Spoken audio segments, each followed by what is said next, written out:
T20 ప్రపంచ cup 2026 group స్టేజ్లో భాగంగా భారత్ వర్సెస్ పాకిస్తాన్ మధ్య హై వోల్టేజ్ మ్యాచ్ జరిగిన సంగతి మనకు తెలిసిందే. ఈ మ్యాచ్ ఫిబ్రవరి 15న కొలంబోలోని ఆర్ ప్రేమదాస్ స్టేడియంలో జరిగింది. 2025 ఆసియా కప్ ఫైనల్ తర్వాత ఇరు జట్లు తొలిసారి తలపడడంతో ఈ మ్యాచ్పై భారీ అంచనాలు నెలకొన్నాయి. ఈ మ్యాచ్లో సూర్యసేన ఘన విజయం సాధించిన సంగతి కూడా మనకు తెలిసిందే.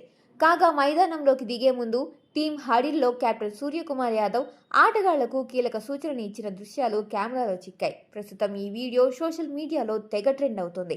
అందుకు ఓ కారణం కూడా ఉంది. భారత జట్టు టాస్ గెలిచి తొలుత బ్యాటింగ్ చేసి 20 ఓవర్లలో 175 పరుగులు చేసింది.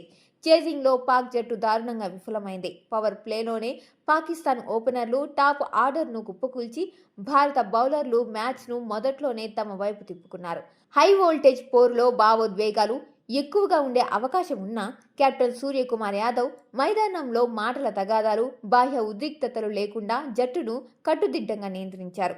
మ్యాచ్లో హార్దిక్ పాండ్యా, షహీజాబాద్ ఫర్హాన్ వికెట్ తీసిన తర్వాత నో లుక్ సెలబ్రేషన్ చేయడం సోషల్ మీడియాలో వైరల్ అయింది.